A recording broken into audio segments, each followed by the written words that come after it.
Kay Boss Alvin po, syempre. Thank you, Kuya Alvin. Pinasaya mo po ako ngayong araw na ito.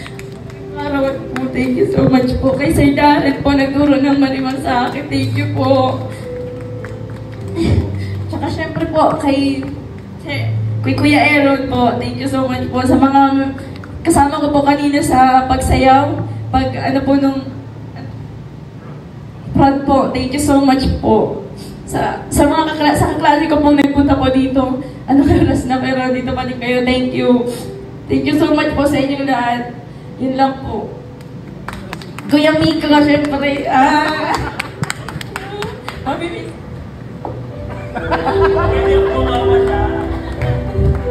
Kasi, pagkasama ko kasi si Kuya Miko, sobrang saya talaga. Joker po kasi, kahit yung joke niya nakaka-offend. Thank you, Kuya Miko. Kay Kuya CJ po, syempre. Sa lahat po, pati yung kasama ko po sa Pagal ng Marimar, thank you po. Yun lang po, thank you po. We love you, Biancy! Palakpakan naman po natin, Biancy. We love you, Biancy! Okay. Ito, inisip ko talaga, alam ko parang wala na, parang dati-dati lang. Sing-sing. Ito pinagano ko talaga inisip ko, ito ang gagawin kong parang tanda. Tanda, Hanggat suot mo to, hindi ako mawawala sa'yo.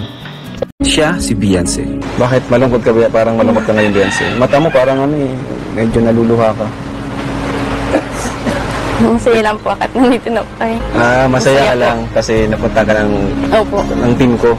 Isang mag-aaral na naglalabada para lang makapagtapos. Di paano yung pambaon mo, allowance mo, paano yun? Nakikilabada po. Natulong po ako kay mama. Naglalabada ka rin? Grabe. Ibang damit yun? Opo.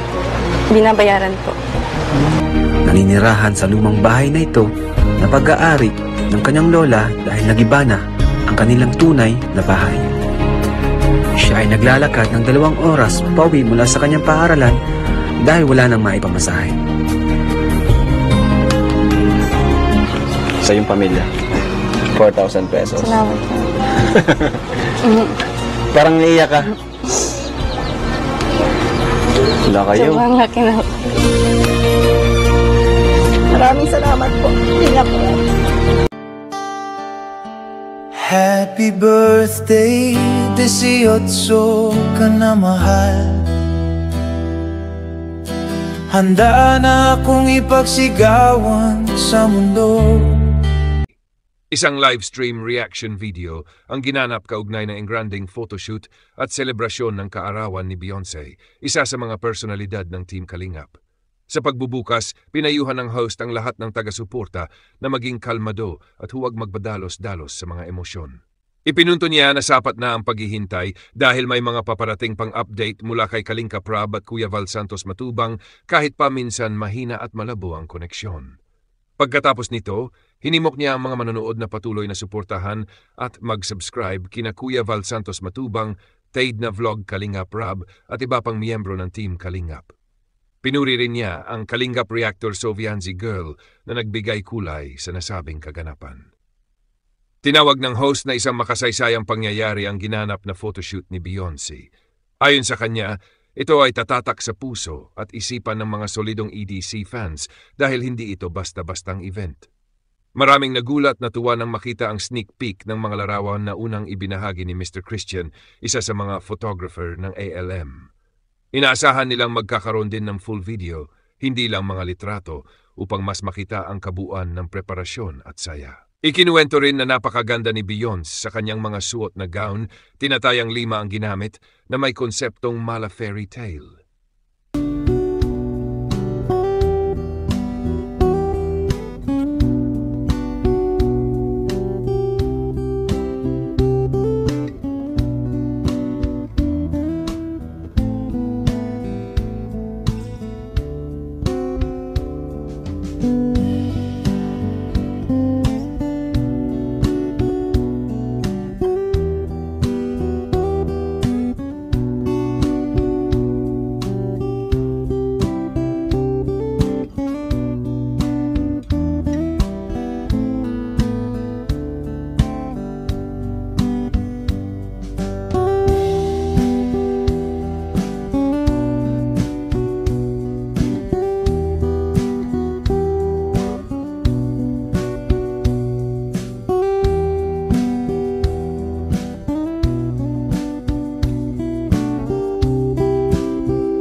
naisip ko lang po, pulang susuotin. Pula nga ang sinuot.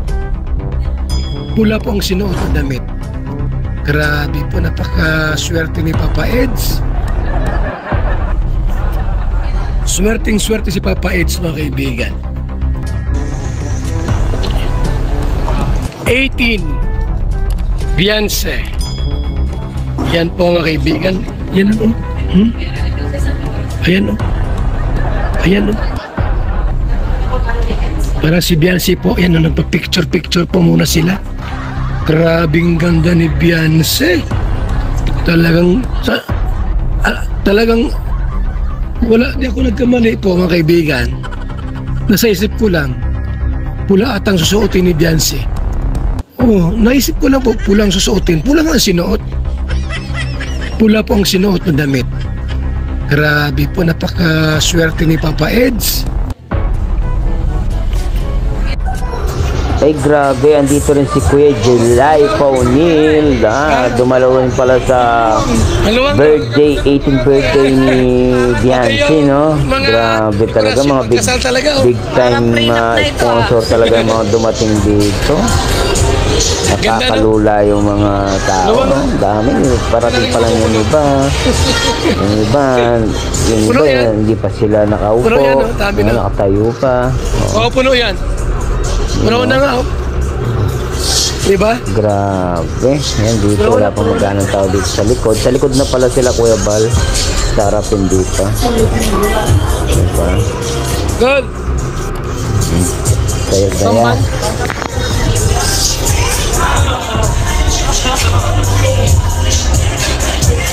Shout out po sa lahat. Yan po, ako live uli ha, mga kaibigan ha. Live ako uli ha, para makita nyo po ang mga kaganapan.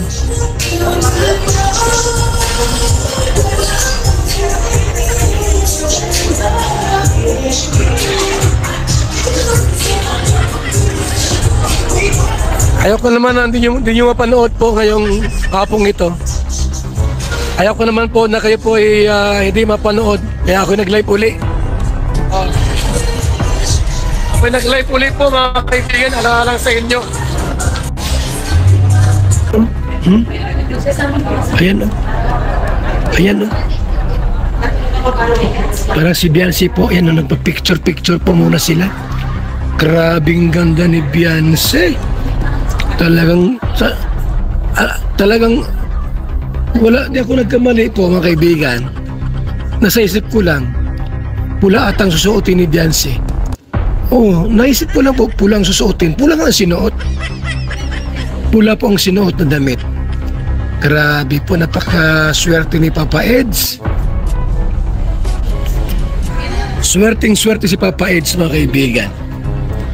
Ayan po, mga kaibigan, ha. At super ganda. Kunin ko daw muna yung yung tugtog ko. Ha? Hawak mo muna, kunin ko. Ay, hello guys. Bakit ganito ang kulay nito? Malinaw po ba sa inyo? Oh, shout out sa 6,000 na live viewers ni Kuya Bal. Ay, 8 pala, 8.5 na oh. Grabe, dami talaga ng mga Edsinia natin dyan. Jenny Bell, shout out. Kita Jose, shout out po. Grabe, ang bilis ng ang bilis ng comment section. Hindi mahabol basahin. Kay MCY, kay Marife Odi, blurred daw. Mahina na po ang signal dito sa Sobrang ganda at nakakamangha. Magical at talagang nakakabilib ang kaganapan sa karawan ng ating baby Beyonce. No more but already ay ang lady ng Team Kalingap. Grabe, halos 400 na katao at marami pang parating na dadalo sa karawan ng ating Disney Princess. Na sobrang daming dumagsang bisita ay wala na halos maupuan sa venue. Naku mga Kalingap, kahit ako man din kung mabibigyan ng pagkakataon pupunta para lang masaksihan ang napakabonggang karawan ng ating Beyonce. Sa palagay niyo mga Kalingap, ano kaya ang pasabog ng ating Kalingap Edu sa labing ito? Naku, tila baga malalaglag ang puso ni Beyonce at napakalaking pasabog na handa ng Papa mo Edu sa kanyang minamahal na si Beyonce. Kaya mga Kalingap, abangan po natin ang regalong handa ni Kalingap Edu. Salamat po sa panonood.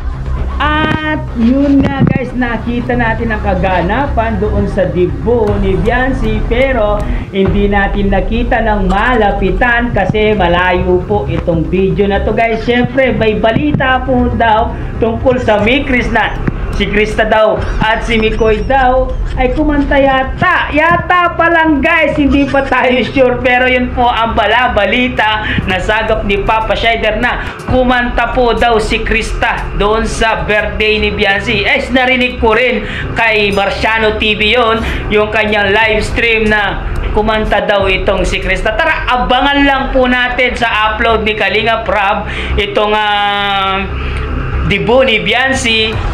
Mapapanood po natin pag in-upload na ni Kalingap Rab Matubang ang debut ni Biancy. Doon po natin makikita ang lahat. Pero ngayon, pasilip muna guys. Ito yung pasilip sa mga nag-aabang ng debut ni Biancy. Silip-silip muna tayo guys. Syempre guys, kahit silip-silip lang tayo, at least nalalaman natin ang mga update sa ating kapaligiran, sa Kalingap, di ba guys? Okay na yan guys, pero masaya-masaya na tayo dahil nabalitaan natin na si Krista ay kumanta doon sa mismong debut ni Biancy. At masaya po ang mga supporter ng Mikris, supporters ng EDSI, at least nagkakasundo na po sila at hindi na po sila nagbabangayan guys. Syempre hanggang dito na lang ang ating reaction video for today's mga Kalingap. Syempre kung bago ka pa lamang sa ating YouTube channel, huwag kalimutan mag-like, mag-share, mag-subscribe at pahit ang notification bell button para updated kayo sa mga ilalabas natin reaction video mga Kalingap. At syempre guys, supportahan natin Magamang Matubang, Kalingap Bal, Kuya Rabs, Kalingap Rab, Kuya Bal Santos Matubang, Ate Edna Vlogs, Kalingap Mikoy, yan. Lahat po ng mga Kalingap team, Kalingap Reactor, supportahan po na natin. Hanggang dito na lang guys. Maraming salamat sa pag-stay kay Papa Shider. Pagmamahal din kay Papa Shider. Syempre guys, kung wala kayo, wala din si Papa Shider. I love you all guys. Mama chup chup baboy.